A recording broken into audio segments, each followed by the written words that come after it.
Shalom, ada sukacita? Haleluya. Bapak Ibu Saudara kasih dalam Tuhan, hari-hari ini di masa pandemi COVID-19, semua orang mengalami kesulitan yang sangat serius. Mulai dari kekhawatiran akan kesehatan, kekhawatiran akan kondisi keuangan, dan hal-hal yang lain yang membuat hidup orang-orang saat ini mengalami tekanan, stres, ketakutan. Tapi puji Tuhan, saat ini untuk memberikan jalan keluar dari situasi yang sulit, saya membawa berita yang baik, kabar baik, haleluya, bagi setiap orang yang mau mendengarkan firman Tuhan ini. Amin. Saudara siap mendengarkan firman Tuhan saat ini? Baik. Dalam Mazmur 133 ayat 1 sampai dengan 3. Mazmur 133 ayat 1 sampai dengan 3 saya akan bacakan untuk saudara. Firman Tuhan berkata, "Sungguh alangkah baiknya dan indahnya apabila saudara-saudara diam bersama dengan rukun, seperti minyak yang baik di atas kepala meleleh ke janggut, yang meleleh ke janggut Harun, dan ke leher jubahnya, seperti embun gunung Hermon yang turun ke atas gunung-gunung Sion. Sebab kesanalah Tuhan memerintahkan berkat kehidupan untuk selama-lamanya." Bapak Ibu Saudara kasih dalam Tuhan, arti kata rukun itu adalah baik, damai, bersatu hati, dan sepakat. Dan firman Tuhan saat ini saya beri judul bersatu hati mendatangkan berkat.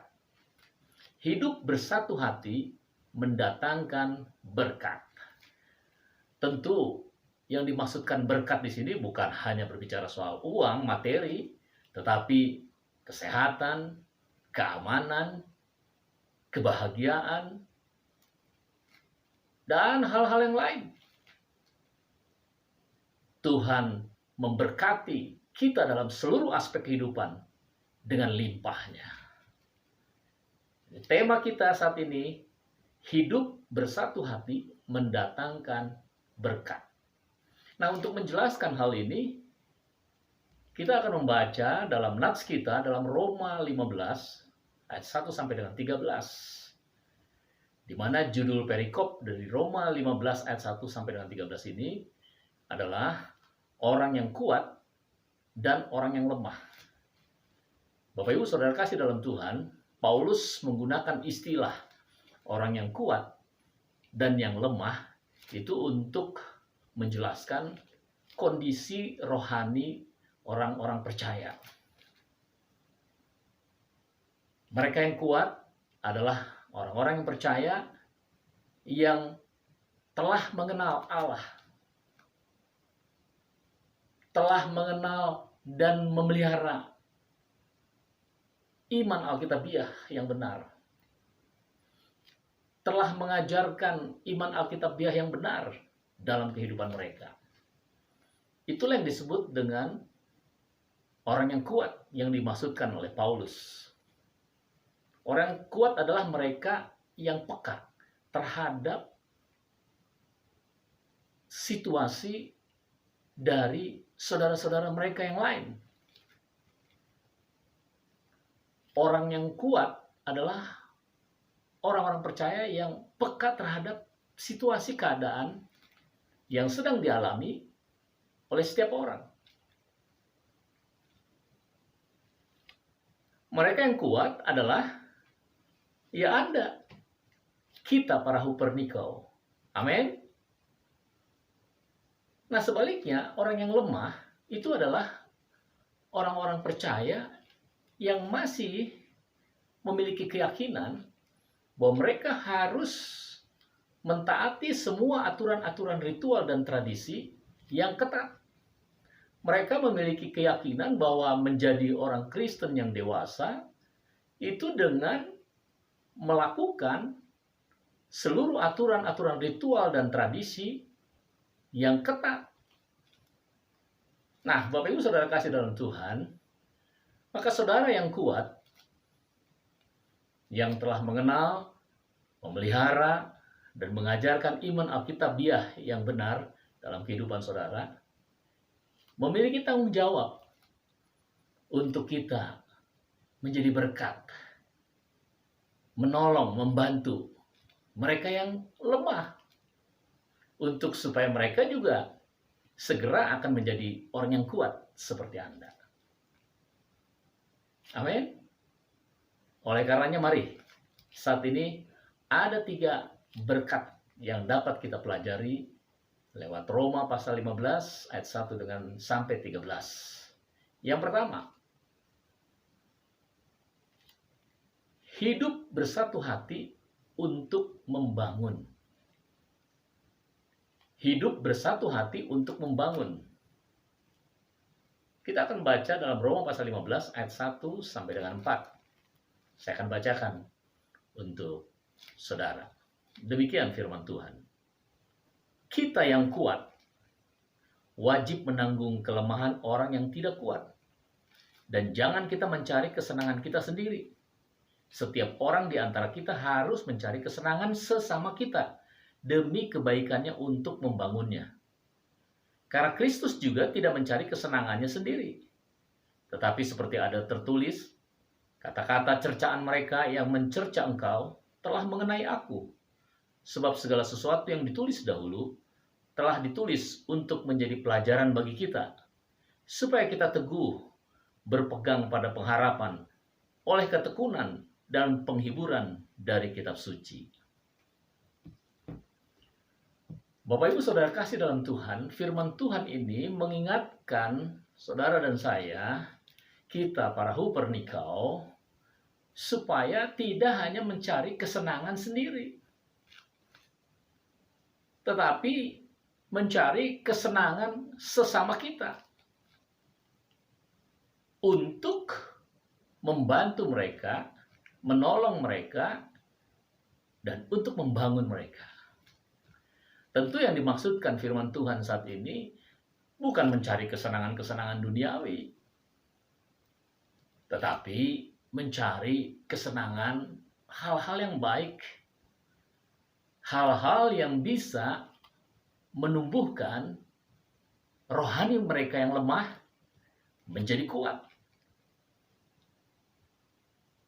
Itu yang dimaksudkan dengan kesenangan sesama kita untuk membangun mereka. Nah, Bapak Ibu Saudara kasih dalam Tuhan, bagaimana cara kita bersatu hati untuk membangun? Mari kita mulai dari keluarga kita dulu. Setelah itu bisa berjalan dengan lancar, kita bisa lanjutkan ke komunitas gereja. Bersatu hati untuk membangun. Bagaimana? Dengan apa kita bersatu hati untuk membangun? Kita bisa membangun sesama kita, mulai dari keluarga, orang-orang terdekat kita, dan juga komunitas gereja, dengan cara sharing firman Tuhan. Melakukan mesbah bersama-sama. Mengatasi pergumulan yang terjadi bersama-sama. Itu sebabnya setiap pagi saya mengirimkan ayat renungan firman Tuhan ke banyak orang untuk mengajak mereka mulai membangun mesbah, baik secara pribadi maupun keluarga.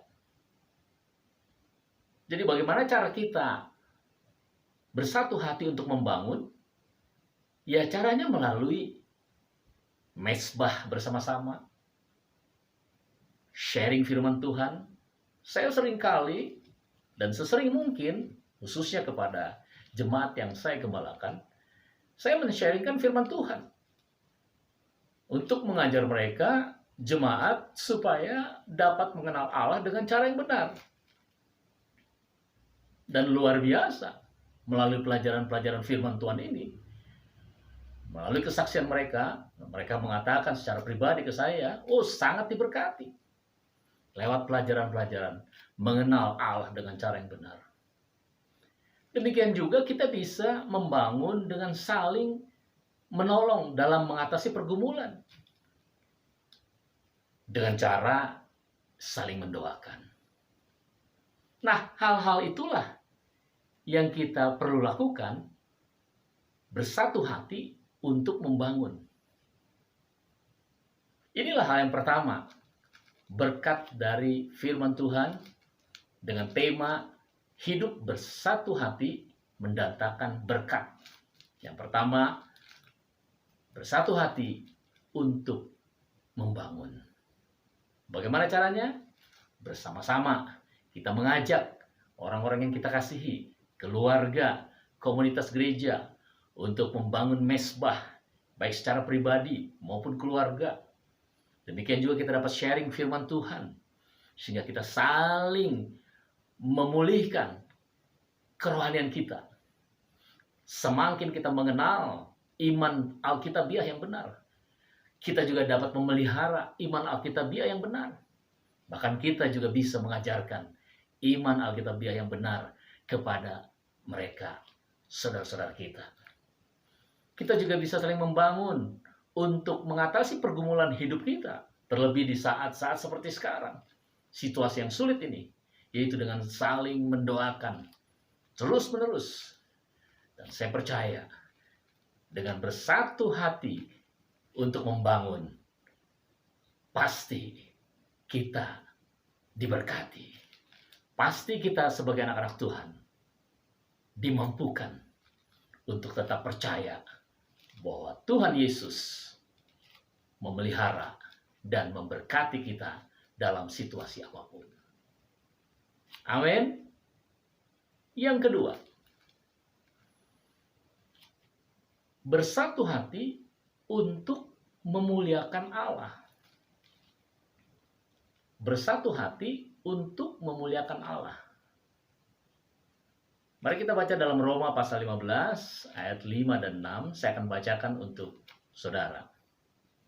Semoga Allah yang adalah sumber ketekunan dan penghiburan mengaruniakan kerukunan kepada kamu sesuai dengan kehendak Kristus Yesus, sehingga dengan satu hati dan satu suara kamu memuliakan Allah dan Bapa Tuhan kita, Yesus Kristus.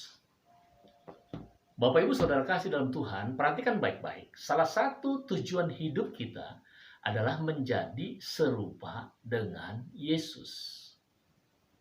Artinya, kita harus meneladani apa yang Tuhan Yesus lakukan. Nah, sebelum saudara mengatakan, oh saya sudah meneladani apa yang Tuhan Yesus lakukan di dalam hidup saya,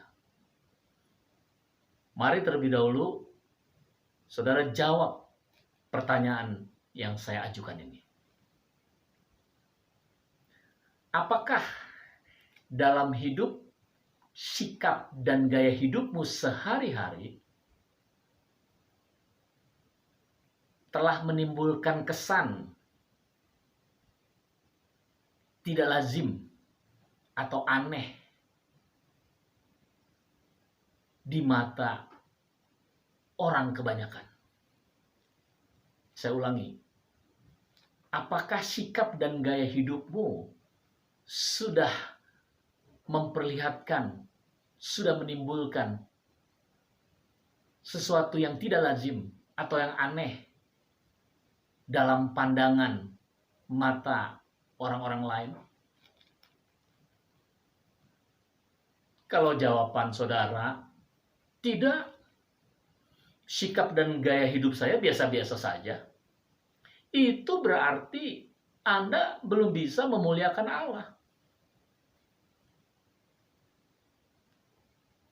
Karena untuk bisa memuliakan Allah, kita harus meneladani hidup Tuhan Yesus.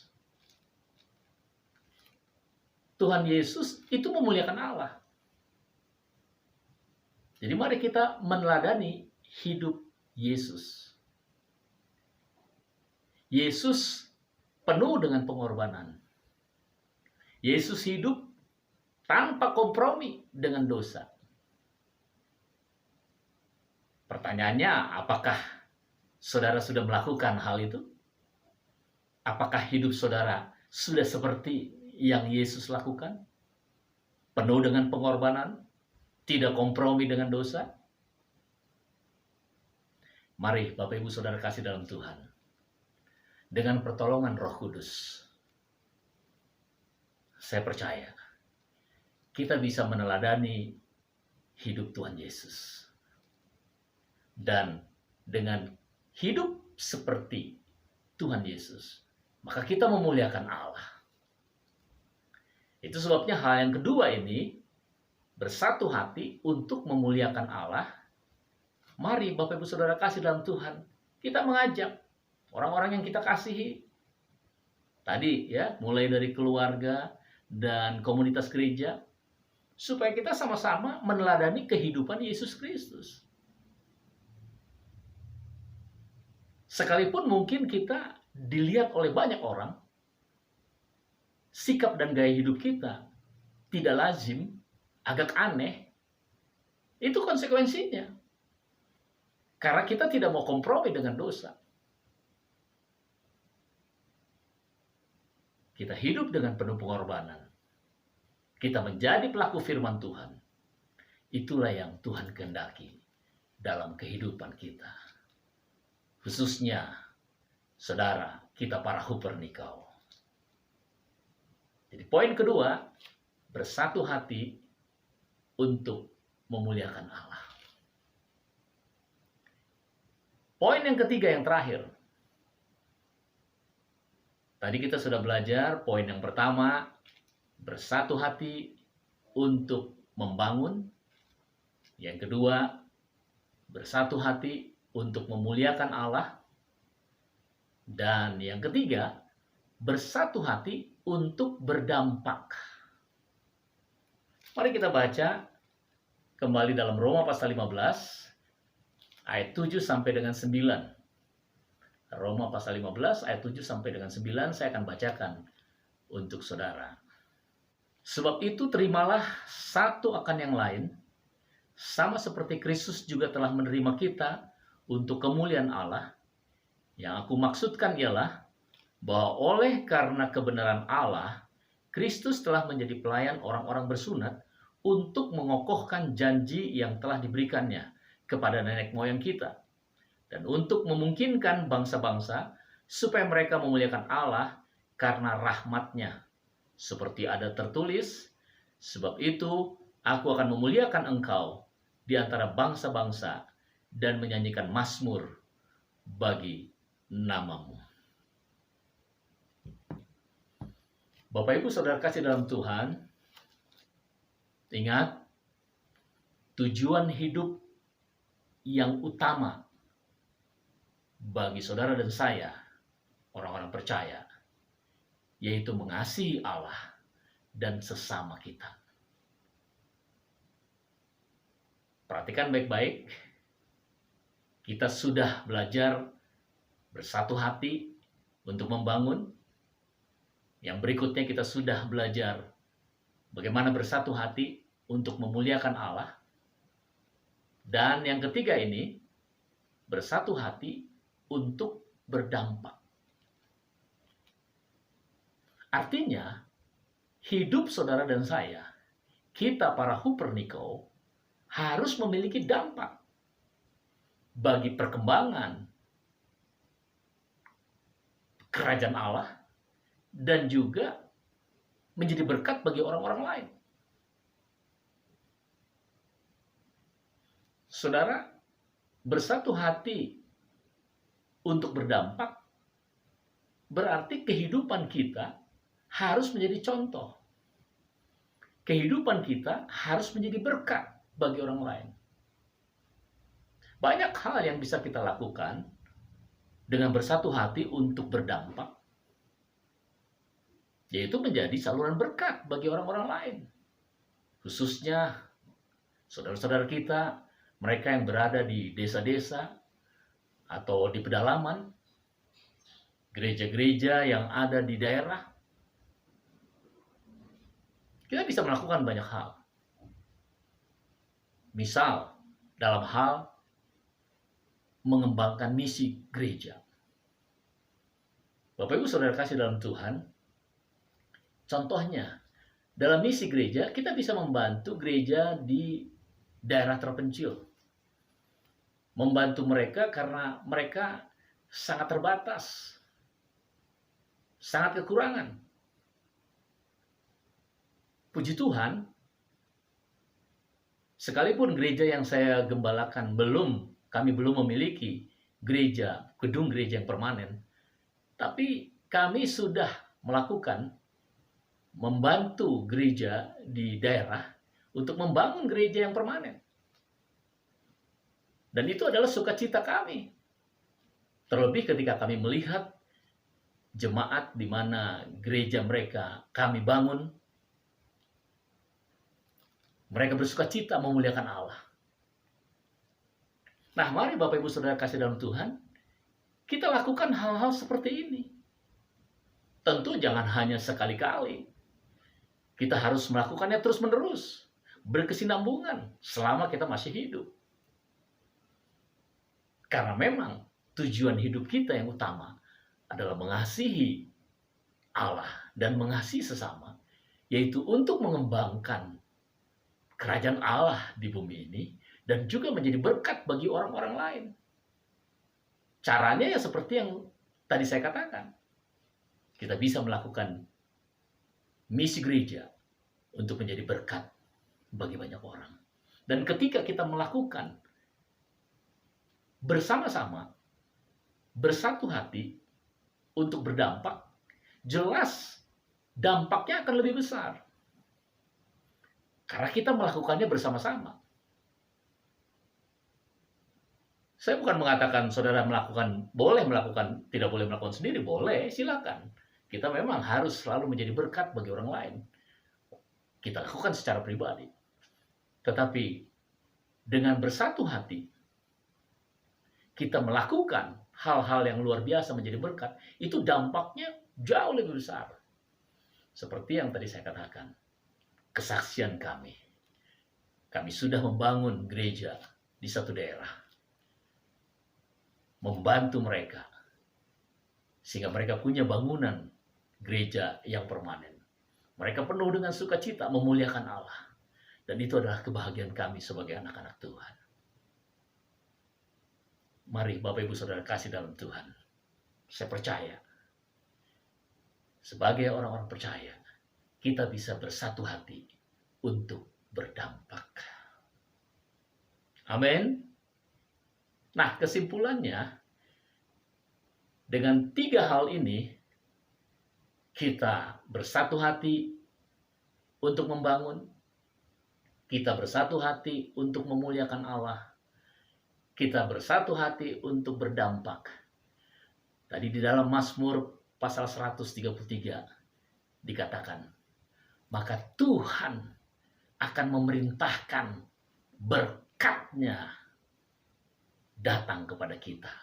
Tentu berkat dalam seluruh aspek kehidupan kita. Berkat yang melimpah. Bukan hanya materi, uang saja. Tetapi seperti yang sudah saya katakan, kesehatan, keamanan, perlindungan, kebahagiaan.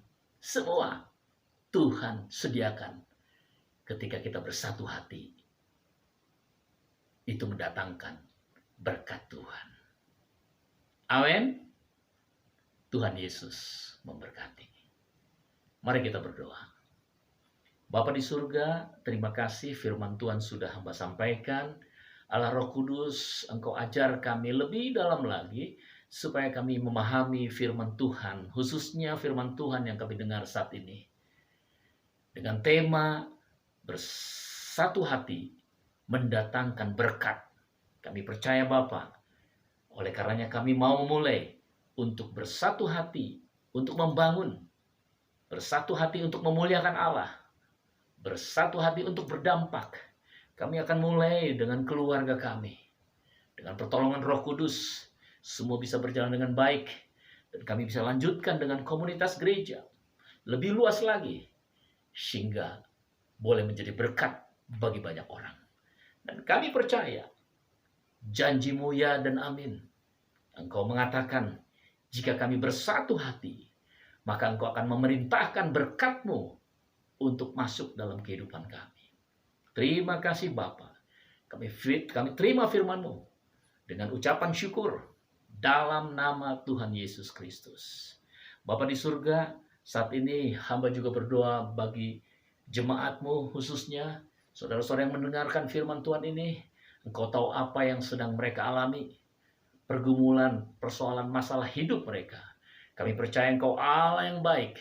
Engkau ada bersama mereka dan memberikan jalan keluar, memberikan pertolongan, memberkati mereka dalam nama Yesus, sehingga kami senantiasa berkemenangan di dalam Tuhan. Terima kasih Bapa di surga. Kami juga berdoa terus untuk bangsa Indonesia, bangsa kami yang tercinta.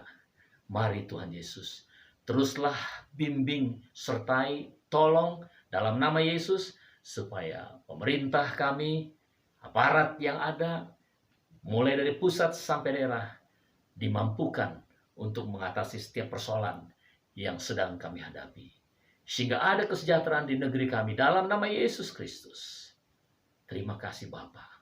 Terpujilah Engkau kekal selama-lamanya. Kami mengucap syukur, berterima kasih kepadamu. Di dalam nama Tuhan Yesus. Haleluya. Amin. Amin. Amin.